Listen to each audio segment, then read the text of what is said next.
प्रथम करें गुरु वंदना, द्वितीय आदि गणेश, तृतीय सुमिरो मां शारदी, मेरी कंठ करो प्रवेश। ओम नमः शिवाय। गजानन महाराज, लक्ष्मी मैया, आपको प्रथम प्रणाम नमन। प्रेम और भाव से तुलसीदास जी ने श्री रामचरितमानस लिखा। श्री रामचरितमानस की कथा पढ़ना ईश्वर के जीवन का सबसे बड़ा धन है। पर जब बोलना ना आए तो क्या करें? अंजनी नंदन, जिन्हें पूरा पढ़ना ना आए, बोलना ना आए तो क्या करें? भाई वो करो क्या? प्रेम और भाव से शब्द में राम की जगह मरा मरा भी हो तो भी श्री रामचरितमानस का भाव मन में आता है, आ जाएगा। तो आज बाल राम कथा मन में समझने का प्रयास, और क्या करेंगे? भाई वही करेंगे। श्री रामचरितमानस के बारे में तुलसीदास जी ने इतने प्रेम से बताई है कथा, तो पढ़ेंगे बाल राम कथा। स्वागतम अंजनी नंदन, कोटि कोटि नमन। बाल राम कथा सिखा दीजिएगा। तो ओम नमः शिवाय। आज बाल राम कथा में राजा दशरथ से कथा शुरू करते हैं। मेन से, प्रेम से, भाव से। जयकारा सच्चे दरबार की जय। अवधपुरी में राम। अवधपुरी अयोध्या नगरी। वहां के राजा महाराज दशरथ जी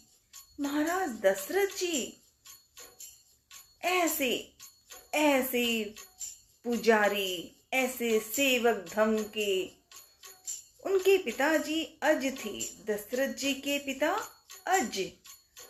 और दशरथ जी जब अयोध्या के राजा बने तो भारत धरती पे, भारत भूमि में और साथ ही पूरे धरती पर राम का राज्याभिषेक आने वाला है। ये सब जो महान पुरुष थे उनको पता था। विष्णु जी को पता था कि विष्णु के बाद राम बन के आएंगे और साधारण मानव में आएंगे, लेकिन जन्म तो होना होगा ना। तो राजा दशरथ जी महान थे। अयोध्या में नगरी की सेवा, पूजा, भाव करते थे। दशरथ जी की 3 पत्नियां, कौशल्या, सुमित्रा, कैकेयी, तीनों रानियां इतनी पवित्र, इतनी मेहनती, इतने अयोध्या की नगरी में जो कार्य होता, दशरथ जी का जो काम होता, जो आदेश होता, तीनों ने बड़े प्रेम से रिश्ता निभाया है। दशरथ जी बड़े खुश थे। भी ऐसी हरियाली छाई थी अयोध्या में, अवधपुरी में। पेड़ पौधे, सुंदरता, कुदरत। जो वहां के लोग थे वो सब धार्मिक प्रवृत्ति के, क्योंकि अयोध्या में ऐसा ही तो माहौल बनाया हुआ था, इतने प्रेम का। अच्छा दिन बीत रहा था अवधपुरी में। राजा दशरथ जी वहां के राजा हैं तो अपने काम को निभा रहे थे। लेकिन जब उम्र बढ़ती है तो थोड़ा सा बदलाव भी, विचार भी मन में आ जाता है। राजा दशरथ जी वैसे तो पूरे दिन काम में ही व्यस्त रहते। जब कभी शाम को होते या रात को या अकेले में या मन में कुछ बातें याद आती तो इतने प्रसन्न, खुश रहने वाले मेहनती दशरथ जी के चेहरे में थोड़ी सी कमी, उदासी, जीवन में कुछ ऐसा विचार आया कि मैं क्या करूं, मेरी कोई संतान नहीं है, मेरी उम्र हो रही है। दशरथ जी ने ऐसे विचार मन में हुए तो फिर जब अपने मन में ऐसे विचार किए, अपनी तीनों पत्नियों को देखा कि वे तीनों हैं तो बिल्कुल ठीक, लेकिन सबके मन में ये दुख था कि कोई संतान नहीं है।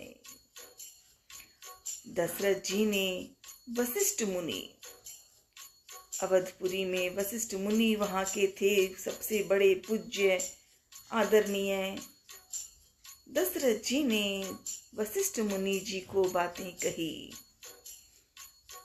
उनकी ये बात कहते ही वशिष्ठ मुनि जी ने कहा, तैयार कीजिए, पुत्रेष्टि करना होगा और पुत्रेष्टि के बाद आगे की बातें आपको और सोचनी है, ऐसे कहा। तो वशिष्ठ मुनि की बात सुनते ही दशरथ जी ने पुत्रेष्टि यज्ञ करने की तैयारी शुरू की और बिल्कुल प्रेम भाव के साथ, विश्वास से, और पूरी अवध नगर के, अवधपुरी में, अयोध्या में जो वहां की प्रजा है वो सब प्रसन्न हुए। सब ने मन में इंतजार किया कि हाँ हाँ हाँ, राजा दशरथ के संतान हो, संतान हो, संतान हो। पुत्रेष्टि यज्ञ हुआ।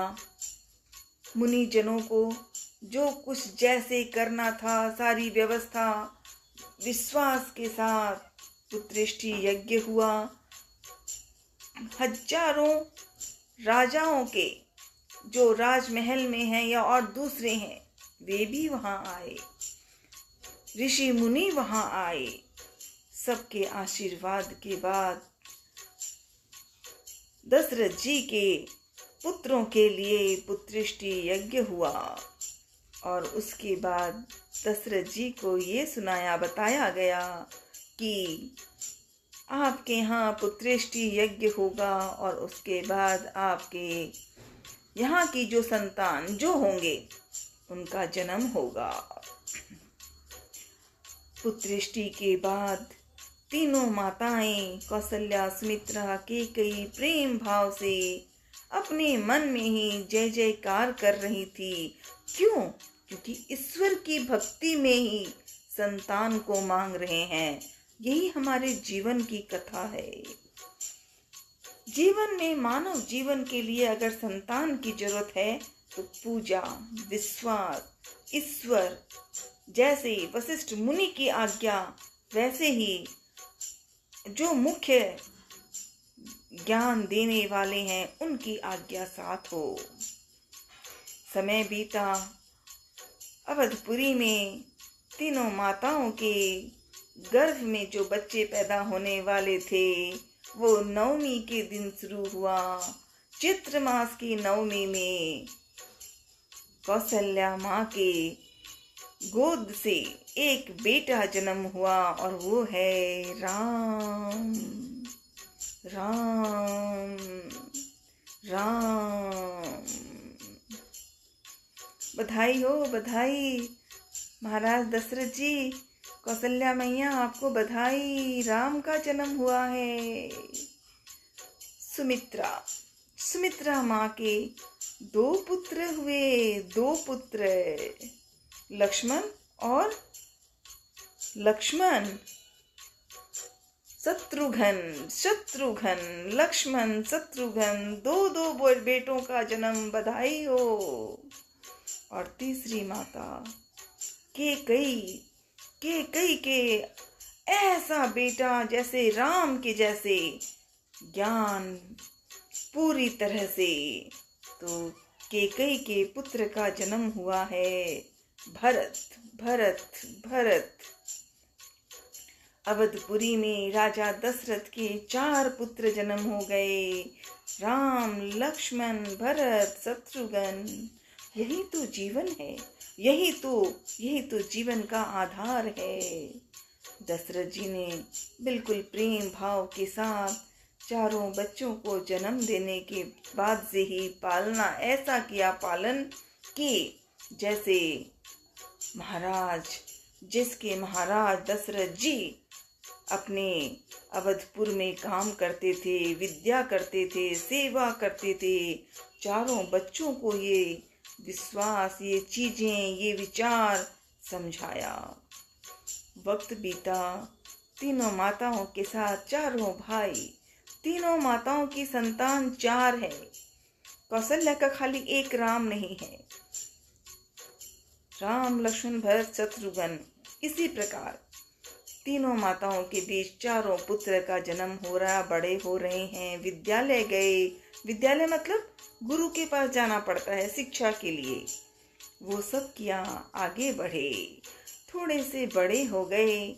दशरथ जी ने जब बच्चों को थोड़े बड़े, मतलब अभी वो 13-14 सालों का होंगे, मुझे उम्र पता नहीं, लेकिन ऐसे ही है क्योंकि 16 तक नहीं हुए थे। वहां दशरथ जी ने सोचना शुरू किया था, वशिष्ठ मुनि और अपने साथ जो लोग थे, ज्ञानी वगैरह, कि अब मेरे चारों बच्चों का विवाह किया जाए। ये मन में विचार आ ही रहे थे कि उसी वक्त वशिष्ठ मुनि के साथ बातें हो रही थी दशरथ जी की। तभी विश्वामित्र नाम के एक संत ऋषि मुनि वहां पर आए। विश्वामित्र जी से बड़े प्रेम भाव से मिले। राम के पिता दशरथ जी ने बिल्कुल आदर भाव, सत्कार, प्रेम के साथ विश्वामित्र जी का आदर किया, सम्मान किया। सब कुछ तो अच्छा ही था, पर फिर पता चला विश्वामित्र जी ने दशरथ जी को कहा, मैं किसी काम से आया हूँ, यज्ञ करना है, वहां एक राक्षसी है, मुझे राम को लेकर जाना है। राम को? दशरथ जी चौंक गए। मेरा राम, छोटा सा, और वो भी युद्ध में, राक्षसी में? अरे! विश्वामित्र जी ने कहा, हाँ, आपकी मर्जी, मेरी इच्छा ये है और मैं यही लेने आया हूं। दशरथ जी की स्थिति ऐसी थी कि या तो बेहोश हो जाते या होश में आए। तब ऋषि वशिष्ठ जी ने दशरथ जी को सारी बातें बता दी और समझाया कि आप चिंता मत कीजिए, विश्वामित्र जी के साथ राम और सीखेंगे, घबराइए मत।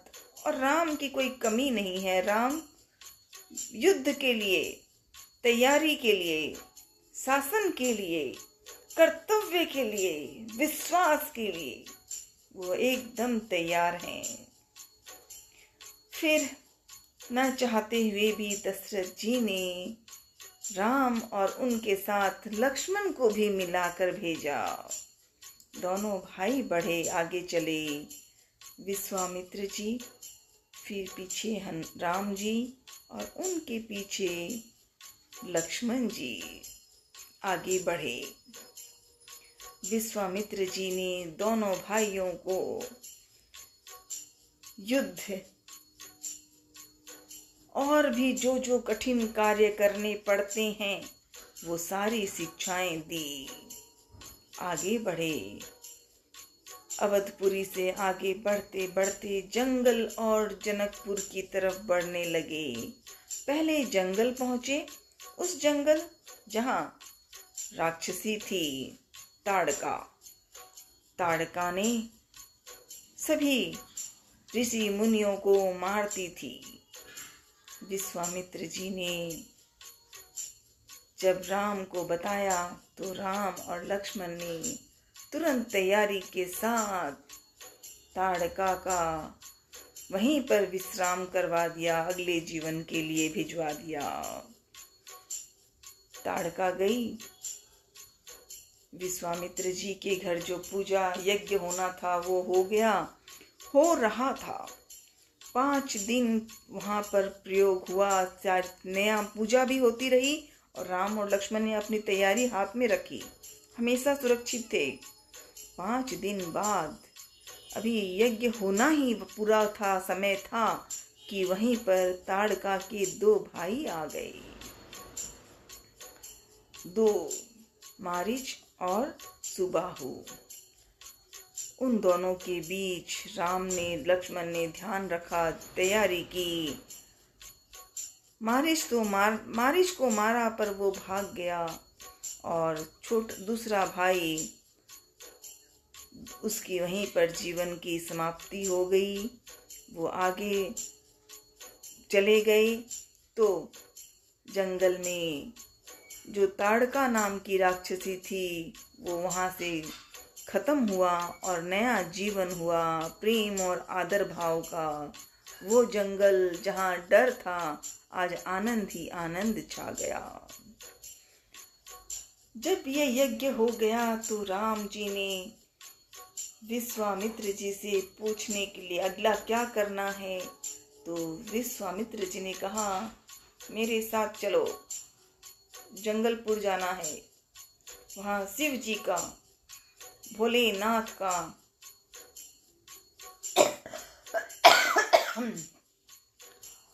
शिव जी का जो वहां पर यज्ञ होगा वहां जाना है। दोनों भाई तैयार हो गए, आगे बढ़े, जनकपुर पहुंचे।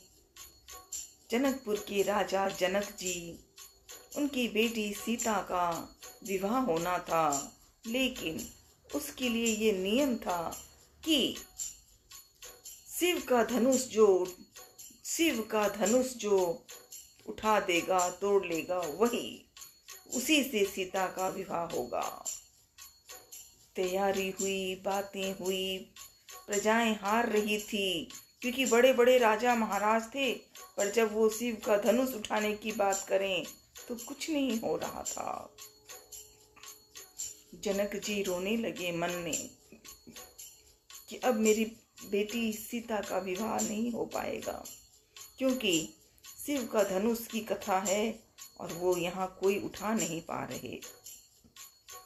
विश्वामित्र जी ने जनक जी से कहा आप राम को, और जनक जी ने सोचा राम और लक्ष्मण इतने प्यारे बच्चे हैं, छोटे से कोमल से, और कहाँ शिव का धनुष।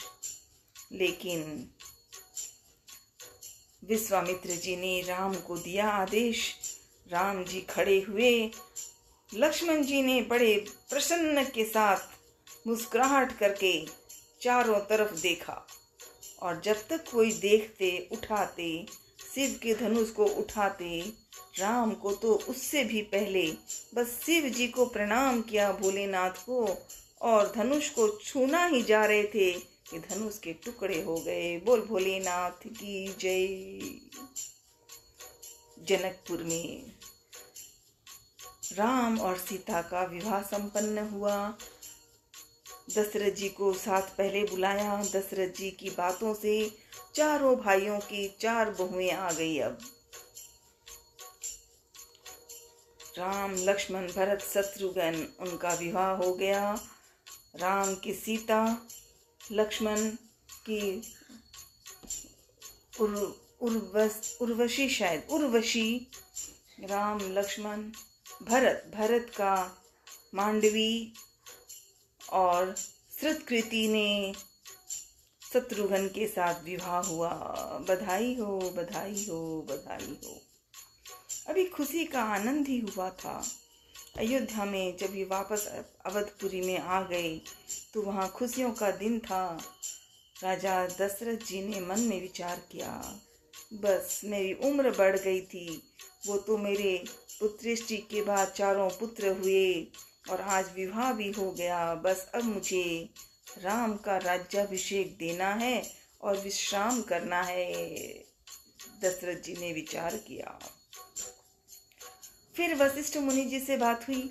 हाँ, तो कल सुबह ही राम का राज्याभिषेक बना देते हैं, ऐसी बातें हुई। और राम के दो भाई भरत और शत्रुघ्न दोनों नाना के घर गए थे, तो वहाँ पहुँचे और यहाँ राजा दशरथ जी ने कहा राम का राज्याभिषेक कल ही किया जाए, कल ही किया जाए। अयोध्या में बधाई बधाई बधाई बढ़ गई।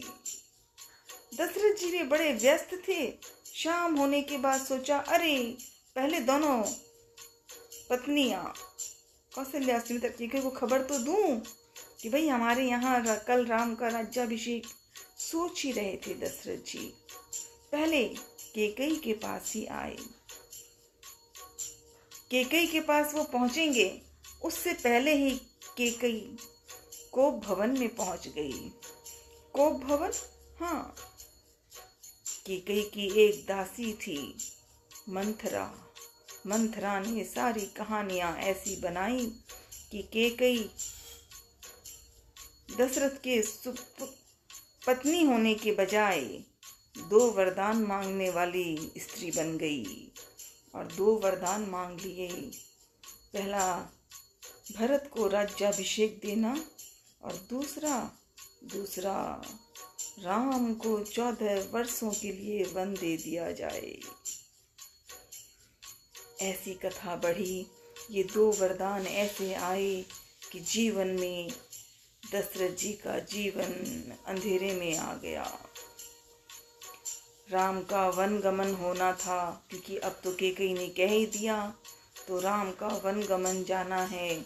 तो लक्ष्मण तो कुछ सोच नहीं रहे, जहाँ राम जाएंगे वहाँ जाना है, बस ये पता है उनको। तो ऐसा प्रेम है भाइयों का। और जब राम जी की पत्नी सीता को पता चला कि वन गमन को जाना है, सीता ने कहा जहाँ मेरे पति होंगे वहाँ मैं होंगी। तो तीनों चले और सुमंत नाम के रथ में जो साथी थे उन्होंने न चाहते हुए भी तीनों को, राम, लक्ष्मण और सीता को लेकर आगे बढ़े, चलने लगे। सरयू नदी के पार तक पहुंच गए। सरयू तक तो गए राम, लेकिन सरयू से पहुंचने के बाद सुमंत जी को भेज दिया। 6 दिन हो गए थे अवधपुरी से निकलते हुए।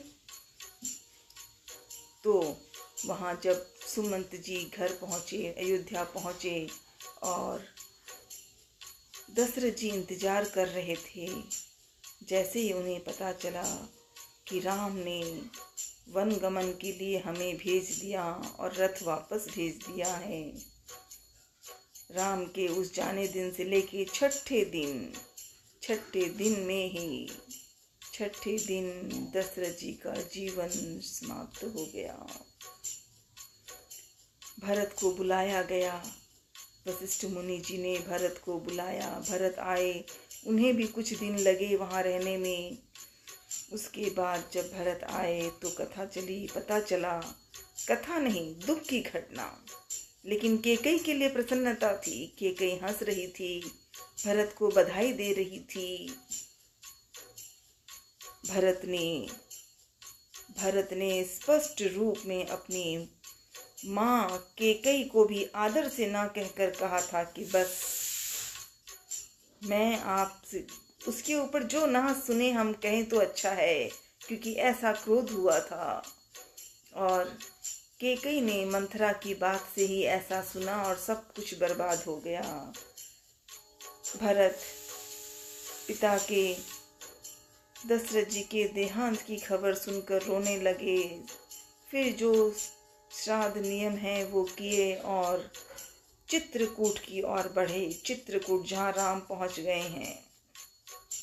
चित्रकूट में भरत सहित अवधपुरी के अधिकतर सभी वहां गए। साथ में सभी गई, तीनों माताएं, गुरुजी, वशिष्ठ मुनि जी सब गए, राम से मिले। राम को वहां पता चला, वहां पर पता चला कि पिता दशरथ जी जीवन से विदा हो गए। बहुत दुख हुआ दोनों भाइयों में, सभी में बातें हुई, पर स्पष्ट रूप में राम और लक्ष्मण की बातें पहले हुई थी। अब राम और भरत की बातें हुई। राम ने भरत को अयोध्या भेजा। राम ने जब कहा कि आपको अयोध्या जाना है, तो भरत ने कहा ठीक है, जा रहा हूँ, लेकिन 14 वर्ष 14 ईयर्स 14 वर्ष के बाद अगर आप वहाँ ना आए तो मेरे लिए वो विश्राम होगा जीवन का खत्म। ये बातें हुई। राम बहुत बहुत भरत को समझाकर प्रेम से आगे बढ़े। अब तीनों राम सीता लक्ष्मण दंडक वन की ओर चले। दंडक वन में 10 वर्ष रहे, अलग अलग जगह। 10 वर्ष जब होने हो रहे थे तब पर्णकुटी में पहुंच गए। पर्णकुटी में महल बना लिया। महल मतलब पेड़ पौधों वाला, पत्तों वाला।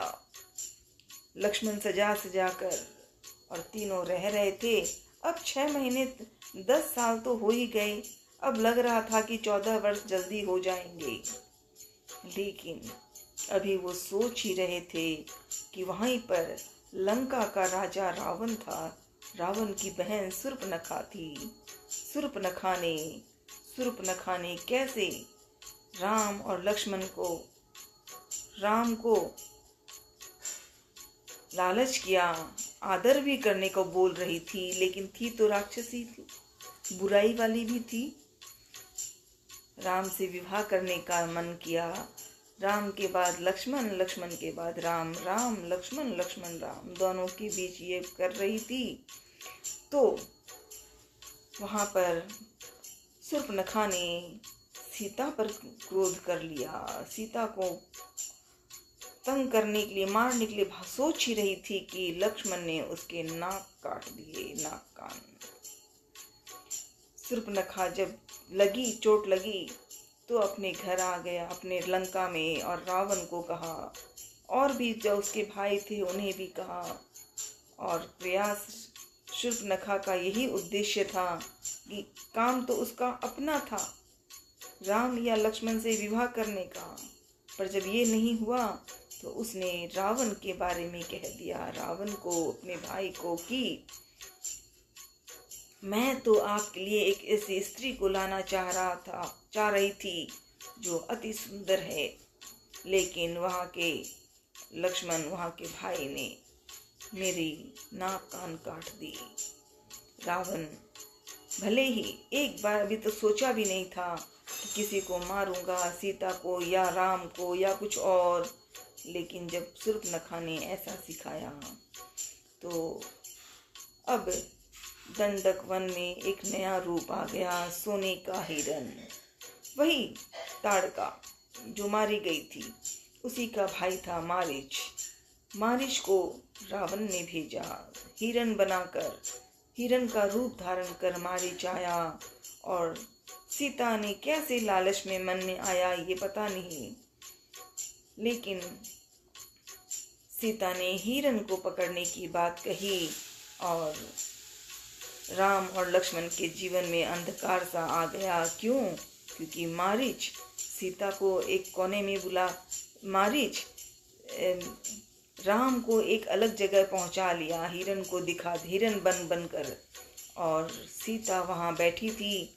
लक्ष्मण ने वहीं पे, राम के आदेश था कि वहां पे सीता का ध्यान रखना, तो सीता ने कहा, क्योंकि मारीच ने मरते वक्त चिल्लाया था, और वो भी राम की आवाज, हे सीते, हे लक्ष्मण, हे लक्षिते, हे लक्ष्मण। अब सीता सोच रही है कि राम की कोई मुसीबत है। लक्ष्मण ने बहुत मना किया, पर सीता ने लक्ष्मण को भेजा राम को खोजने। और उसी वक्त वो लंका का राजा रावण वहां आया और सीता को लेकर आ गया, लंका आ गया, लंका में रख लिया। लंका जाते वक्त बीच में जटायु नाम के बुजुर्ग वाले ने बड़ी मदद की। वो दशरथ के मित्र थे। उनका देहांत हो जाता है क्योंकि रावण उन्हें उनके पंखों को काट डाला था। और उसी बात, बस इसी चीज से सीता की खोज ढूंढनी पड़ेगी, कहाँ गई, कैसे गई। क्यों? क्योंकि रावण ले गया। ना तो राम ने देखा और ना लक्ष्मण ने देखा। अब दंडक वन से आगे बढ़ते बढ़ते बढ़ते बढ़ते चलते चलते नए नए स्थान के और ढूंढ रहे थे तो राम और सुग्रीव की मित्रता हुई, मिला। राम और लक्ष्मण से पहले हनुमान जी मिले, बजरंगी बली, अंजनी माँ के लाडले। और राम और लक्ष्मण से हनुमान जी से परिचय हुई, बातें हुई। फिर हनुमान ने सुग्रीव के पास राम और लक्ष्मण को लेकर आए, उनसे मिले। सुग्रीव वहां आने के बाद सब बातें हो गई, दो रास्ता निकल गया। सुग्रीव के जीवन में भी मुश्किल थी। बाली सुग्रीव का बड़ा भाई, पहले तो प्रेम भाई था दोनों में, अब झगड़ा हो गया। तो राम और सुग्रीव की बातें हुई। सुग्रीव के बड़े भाई बाली को मारा गया क्योंकि उसने गलत किया था। अब लंका में हनुमान ने, अब शुरू हो गया कि अब क्या करना है, अब सीता को ढूंढना है। तो लंका में श्री रामचरितमानस में श्री सुंदर कांड पाठ पढ़ते ही रामायण की कथा क्या है वो सामने आ जाती है। बजरंगबली महाराज की जय। लंका में पहुंचे हनुमान, और लंका में पहुंचने से पहले जाम्बवंत के साथी ने हनुमान जी को बताया था। जाम्बवंत के वचन सुहाए, कहा था कि हनुमान आप जा सकते हो, सीता को ढूंढना है तो आप कर सकते हो। हनुमान ने एक झलक में याद आ गया। हनुमान ने अपने पिता पवन को प्रणाम किया और हवा के साथ उड़ चले। अगले दिन लंका में हनुमान की गाथा पढ़ेंगे विस्तार से। हनुमान पहुंचे लंका तक, राक्षस मिले, राक्षसियां मिली, उनका विरोध वध किया, प्रेम से जो मान लिया उसको छोड़ दिया। ऐसे कर करके सीधे लंका पहुंचे। लंका की नगरी को देखा, ऐसी सुंदरता, हनुमान जी ने ऐसी सुंदरता, ऐसा आदर्श तो देखा ही नहीं था। लेकिन था तो वहां रावण। हनुमान ने ढूंढा। हनुमान जी ने ढूंढते वक्त रावण के छोटे भाई विभीषण से मिले। विभीषण था तो राक्षसी, लेकिन पुजारी था, राम के पुजारी। हनुमान जी ने बड़े प्रेम से मित्रता की। विभीषण जी ने सीता माँ के बारे में जगह बता दी कि वो अशोक वाटिका में। हनुमान जी छलक से पहुंच गए अशोक वाटिका। सीता माँ को देख लिया, पहचान लिया, और पहचानने के बाद कुछ विचार कर ही रहे थे कि रावण आ गया था। रावण ने बहुत प्रयास किया सीता को डराने का, धमकाने का, बोलने का, लालच देने का। सीता माँ ने भी रावण को ठीक से जवाब दिया। हनुमान जी सुन रहे थे। जब रावण थक गया और लौट के गया तो राक्षसियों को बढ़ा रहा था कि सीता को डराए। तो वहीं एक और राक्षसी थी, त्रिजटा नाम राक्षसी एक। सीता और त्रिजटा की बातचीतें हुई। अब रात हो गई थी, त्रिजटा भी चली गई, तो दो ही रहे। एक तो सीता माँ जहाँ बैठी है पेड़ में, और ऊपर पेड़ के ऊपर बैठे हैं छोटा हनुमान। बातें हुई, अब बात कैसे करे। तो हनुमान जी ने, राम ने एक अंगूठी भेजी थी उनके साथ। हनुमान जी ने अंगूठी सीता माँ के पास पहुंचा दी। सीता माँ ने अंगूठी देखी और खुश हो गई, पर फिर मन में डर था कि ये रावण है, पता नहीं क्या। ऐसी बातें हो ही रही थी तो हनुमान जी नीचे आ गए छपट। आकर के पहली बार आज मिले हैं। कौन?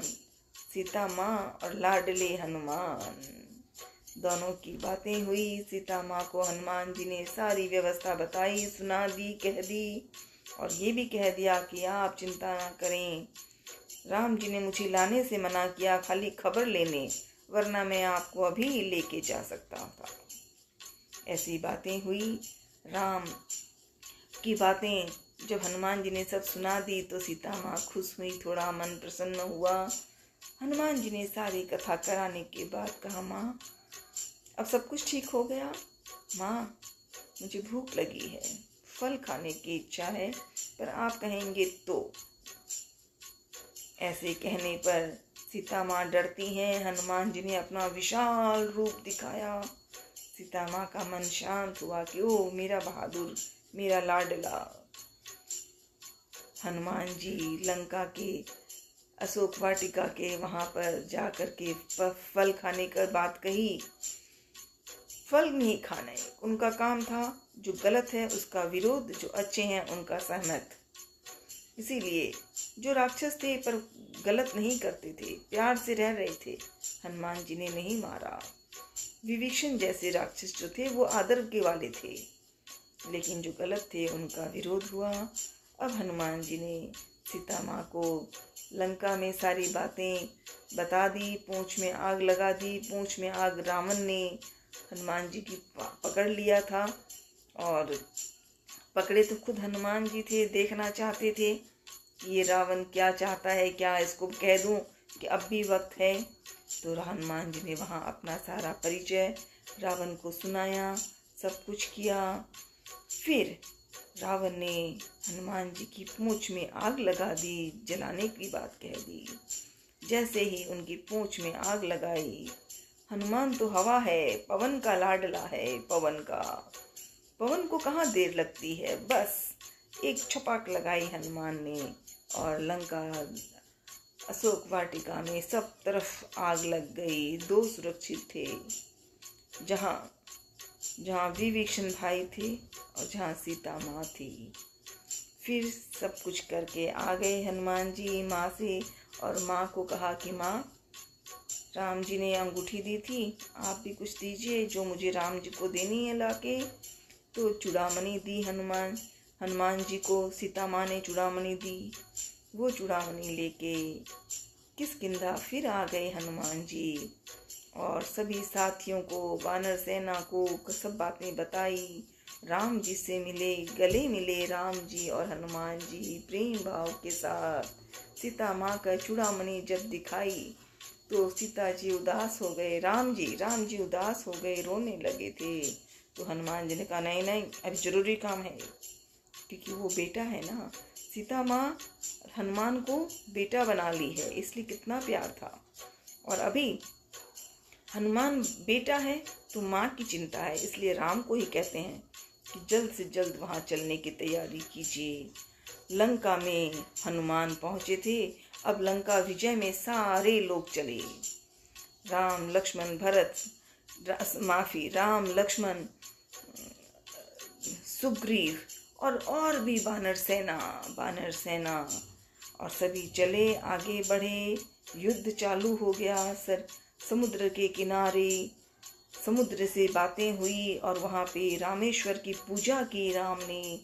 पूजा करने के बाद जब फिर भी समुद्र पार नहीं हो रहा था तो क्रोध में आए थे, और समुद्र ने रास्ता बता दिया कि नल और नील दोनों ही आराम से रास्ता बना लेंगे।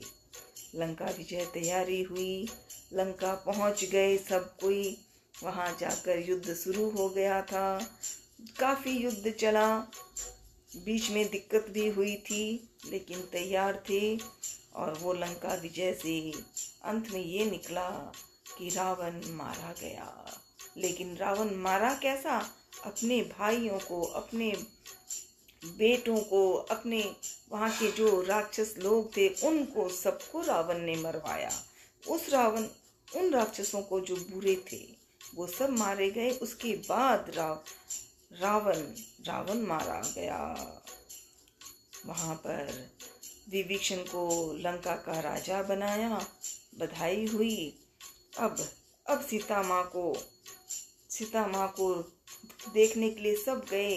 पर राम जी ने गए क्योंकि कैकेयी माँ ने 14 वर्ष जंगल में जाने दिया था, इसीलिए राम वहीं रुके थे। तैयारी हुई, सब तैयार हुए, राम का राज्याभिषेक तैयारी हुई। हनुमान जी पहले भरत के पास गए। भरत को जाकर कहा कि 14 वर्ष हो गए हैं, राम जी आ रहे हैं। और जो हनुमान जी ने ये बात कही तो भरत की खुशियों की तो बात ही हम जितनी कहें वो कम हो जाएंगी। इतनी खुशियाँ। भरत ने राम की तैयारी की, राम का राज्याभिषेक हुआ। राम के लिए वशिष्ठ जी ने सब तैयारियां, सब नियम, जो पूजा विधा है वो सब किया और राम को राज्याभिषेक बनाया गया। दशरथ जी के लाडले राम जी, आप राजा राम हैं, राजा राम हैं। सभी को ढेरों ढेरों बधाई। राम का राज्याभिषेक चमक रहा है। 2024 22 जनवरी को अवध में राम का राज्याभिषेक बना हुआ है। 1 साल होने वाली है अगले 22 तारीख से। हमें मन में नहीं आता पाठ करना, पर याद करेंगे, प्रार्थना करेंगे और जय जयकार करेंगे। इसी याद के साथ, इसी प्रेम और भाव के साथ आज मंगलवार है। आज के मंगलवार को बाल राम कथा का सरल अर्थ में खुद के लिए, हाँ, उठपटे हैं, सही नहीं है, सीधे नहीं आते बोलना, लेकिन प्रयास किया है। राम जी 22 तारीख को 1 साल होगा राम का राज्याभिषेक। अवध में तो चमक रहा है और चमकेगा। हमारे मन में अवध की सुंदरता साथ हो, दिल के अंदर। मेरे भाषाओं में, मेरी वाणी में, मेरी आवाज़ में सही नहीं है, पर है तो आपके ना, तो आपको कोटि कोटि नमन। भोलेनाथ, अगर हम भोलेनाथ को नमन कहें तो हनुमान खुश हैं। क्यों? क्योंकि भोलेनाथ के रुद्र अवतार हमारे हनुमान हैं। अंजनी नंदन, कोटि कोटि नमन, कोटि कोटि नमन, कोटि कोटि नमन। हर हर महादेव।